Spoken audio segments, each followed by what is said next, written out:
Introducing Dr. Njackery Damages. Oh, thank you. Welcome to the show. My name is Dr. Damages. We are coming to you from the greatest city in the world, New York. New York City is so great that we are now banning anyone under 21 from buying cigarettes. Whoa. Yes. Like alcohol, you now have to be 21 years old in New York City before you can be free to give yourself the good old cancer. A lot of people are worried about this new law, including Snoop Dogg. Snoop Lion. They are saying that cigarette control is the first step before the government comes for the weed. Igbo, goof, marijuana, yeah. Here is Snoop reacting to that inside Huffington Post newsroom. He was discussing national matters and that issue. Watch. Okay, hold on. Turn it up a little bit. Turn it up. Let me hold this for you. No, damn, scavenger. Come on, let's go. Okay, that was for fake, but this is for real. You take the brunt and let me tell them the deal. Big Snoop Dogg on the Huffington Post. Here we go. I represent nothing but the wild West Coast. I sit in my seat, I bob to the beat. I look to the left and there's a room full of freaks with glasses on, looking like Lois Lane. I'm your Superman, let me do my thing. I look to the left, I look to the right.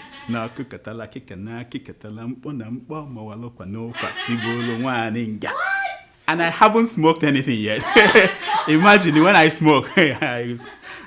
I'm sure you all saw how the showdown with the Boston terrorists ended. Did you see that? Security forces locked down a city of 2 million people just because they were searching for two brothers. The Chechenian terrorists killed an MIT police officer, a very smart police officer. And the US sent in 10,000 law enforcement officers who opened fire on Watertown near Boston. Yeah. And they killed 1,000 people. What? No, wait a minute. I'm mixing things up here. Oh, I'm confusing Nigeria's JTF with the real law enforcement officers. Yes. Yeah. How did you all feel this week? Good. You sure? Yeah. I mean, all of you who thought that the American empire has collapsed because two brothers used pressure cooker to disrupt life in Boston, how do you feel? America rolled back. Oh! But what killed America this week was just two hackers working somewhere in Syria on their iPad. The two hackers, they hijacked the Twitter account of the Associated Press. Wow. Then they sent out a tweet that said, an attack inside the White House left President Obama injured. Wow. Yeah. Immediately, the Standard & Poor's lost $136 billion. Yeah. Do you know what Standard & Poor's is? Yeah. Yeah.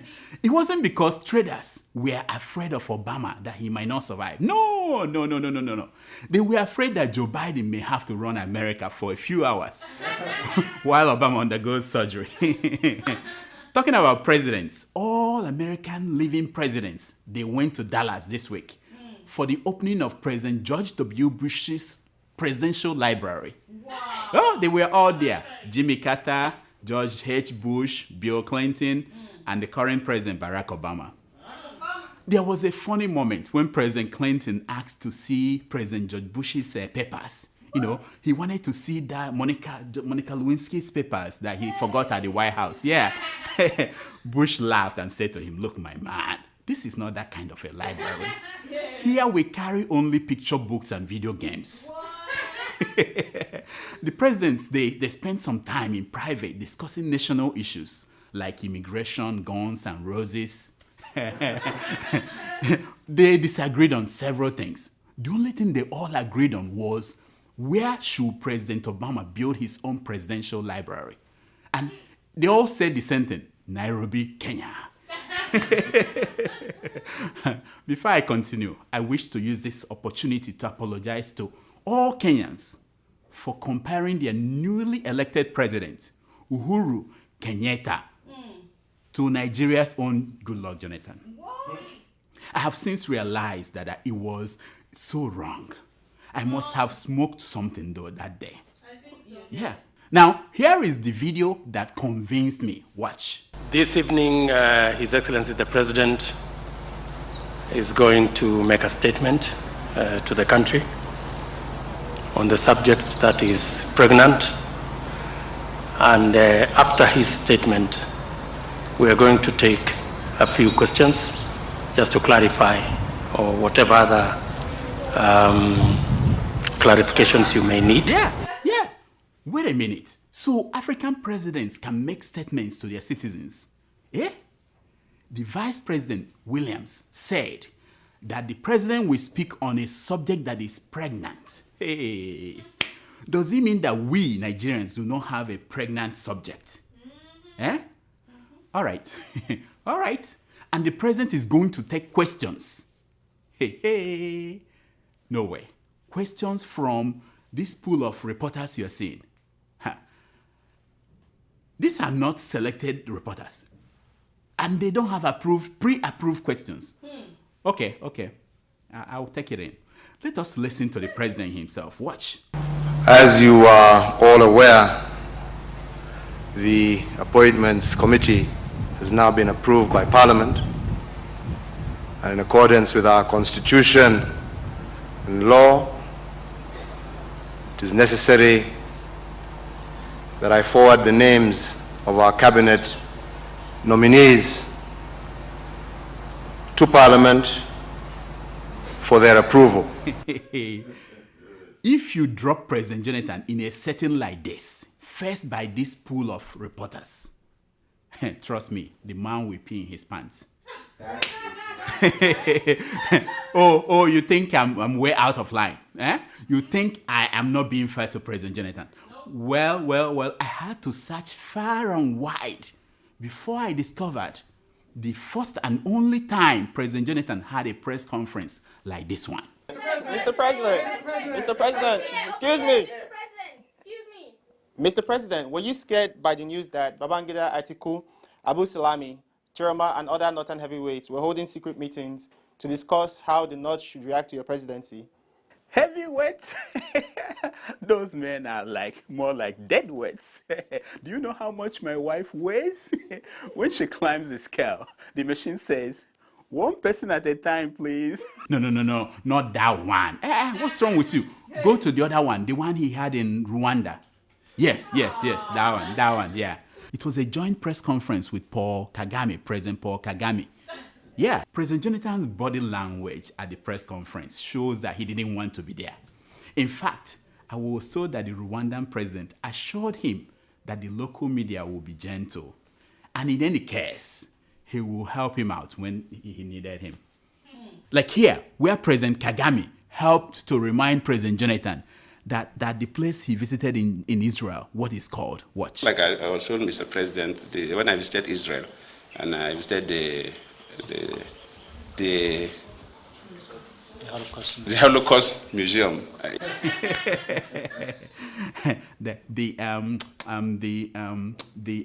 Anyway. Now, watch a journalist ask President Jonathan a question about whether Nigeria is safe. Listen. Good afternoon, sir. My name is Juliana Taiwo. Sir, my question goes to President Jonathan.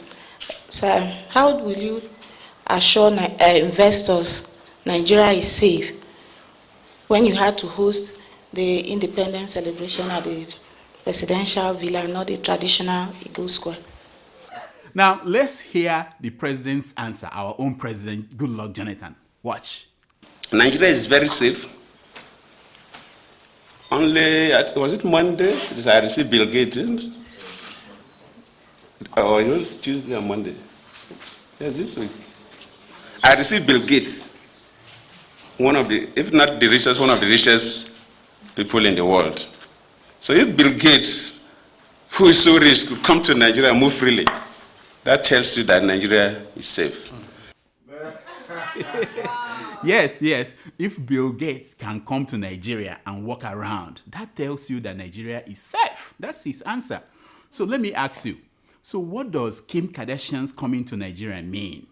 Does that mean that Nigeria is open for hookers? Anyway, Jonathan was also asked another question.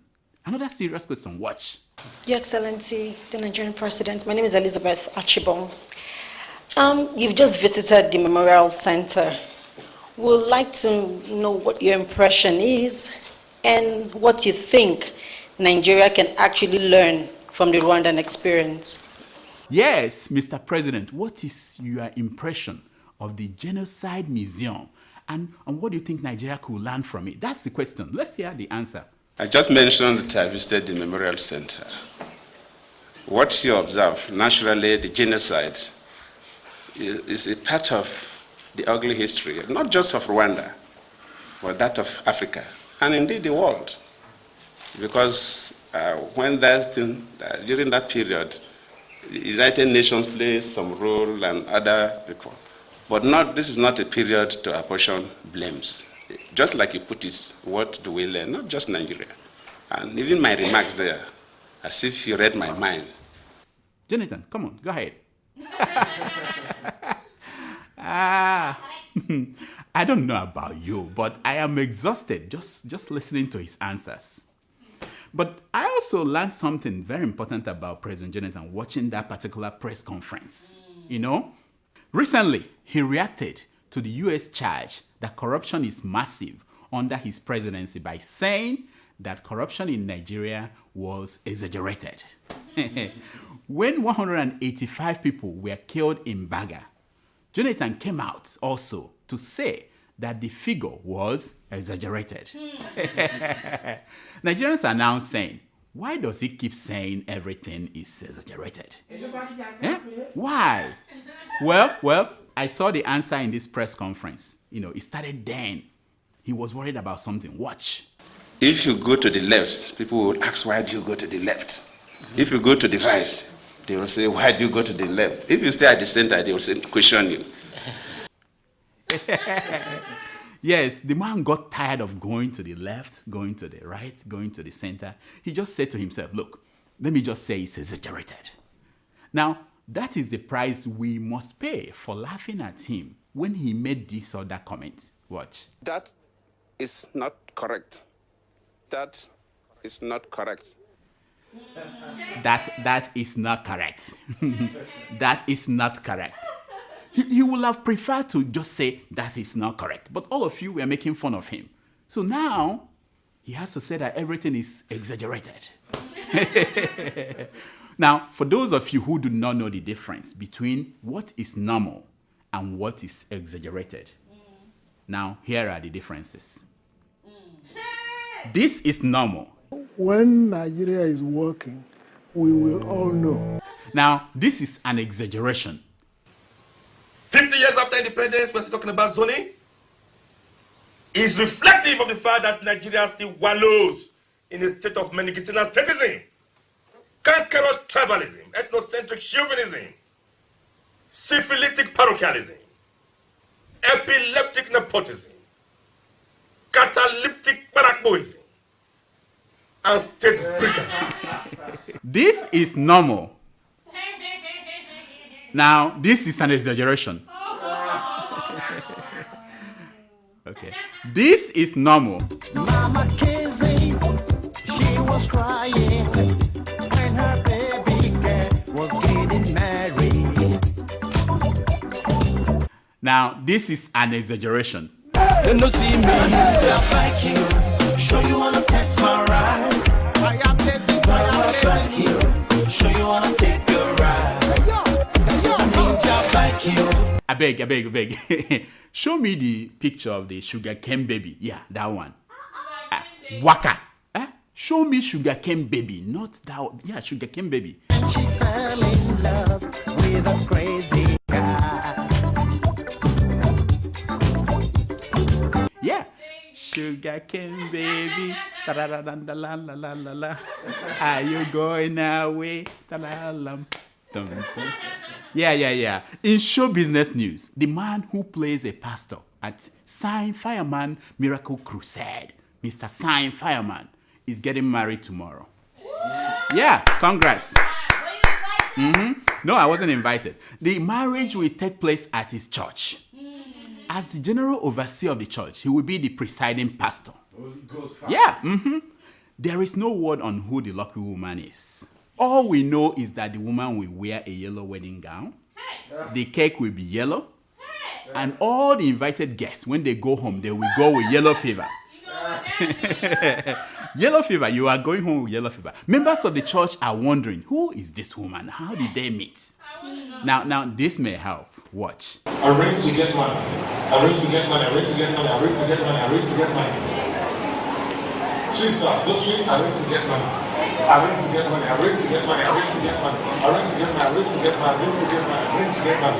In the name of Jesus. You come out too. This week in Jesus' name, I read to get money. Come up and marry me. Come up and marry me. Come up and marry me. Come up and marry me. Don't be surprised. Fireman may marry up to 5 women on Sunday. Don't be surprised. Yeah.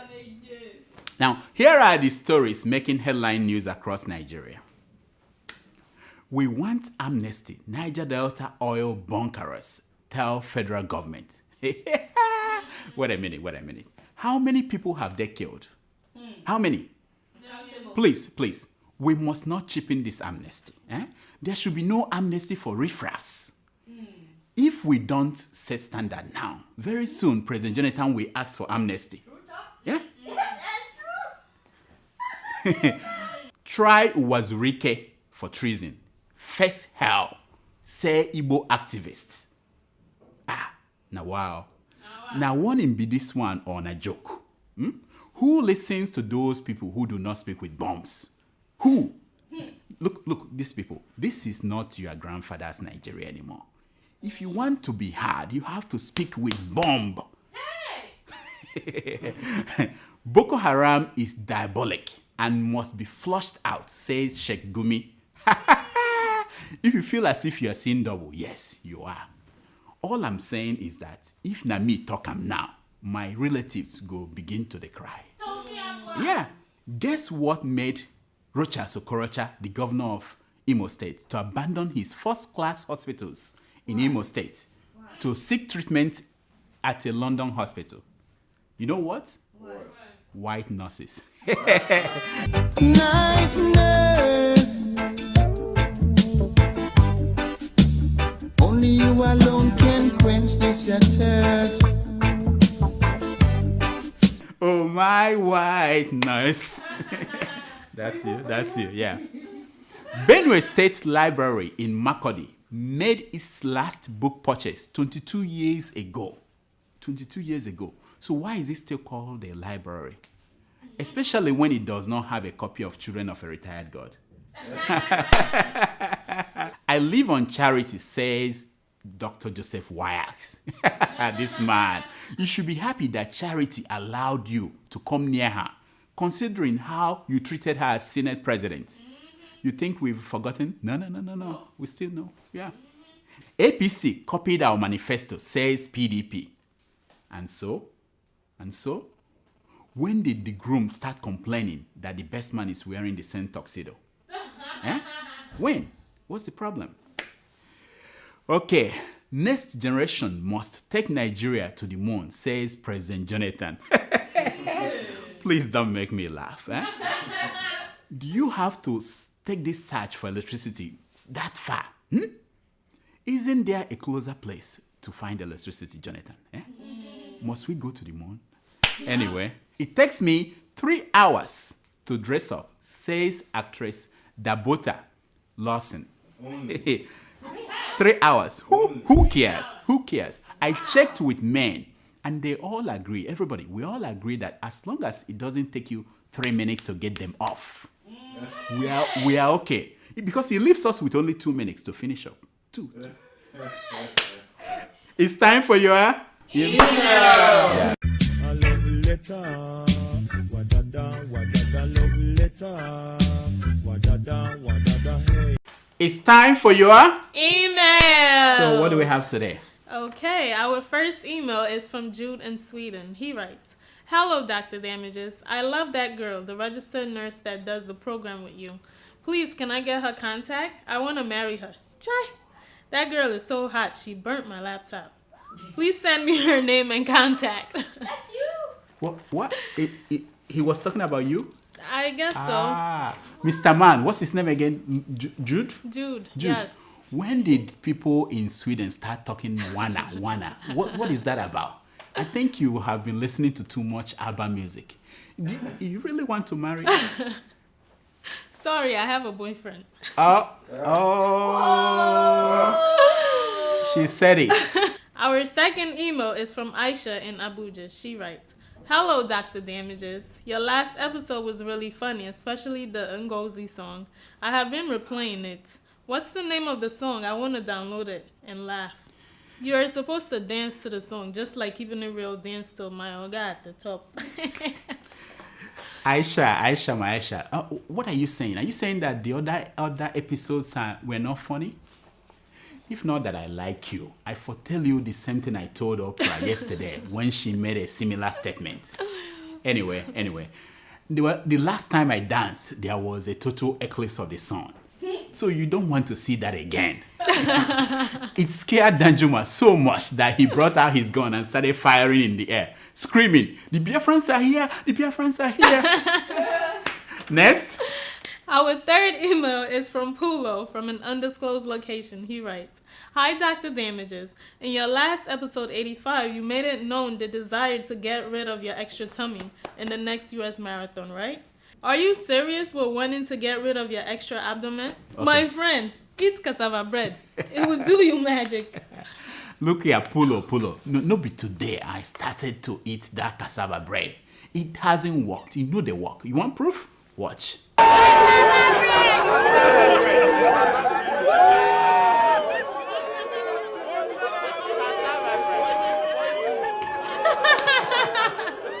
Next.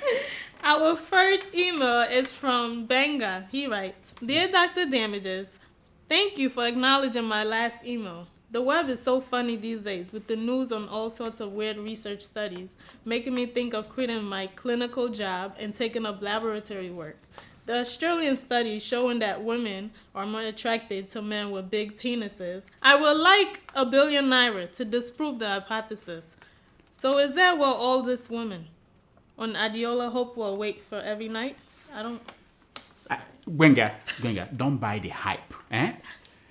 Listen, the size is not directly proportional to the enjoyment. It is rather inversely proportional. Now, there is no way for women to know the size by looking at the shoe size. My friend wears, I guess I'm talking too much. You know what? Too much information. Just write me in private and I will break it down for you. Hey! Yeah. That's all the time we have for emails. Please send your emails to drdamages@gmail.com. Here is my concern for today. It's from the book of Nixon, chapter 4, verse 19. It says, "No matter how well you do your thing, no matter how well you do your job, some people will not like you. But those who do not like you will not win unless you hate them. And that is when you destroy yourself." That's our show for today. Until next week, I diagnose. You heal yourself. Woo! Thank you.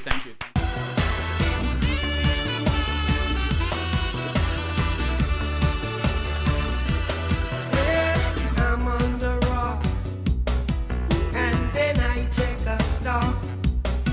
I had to run like a fugitive.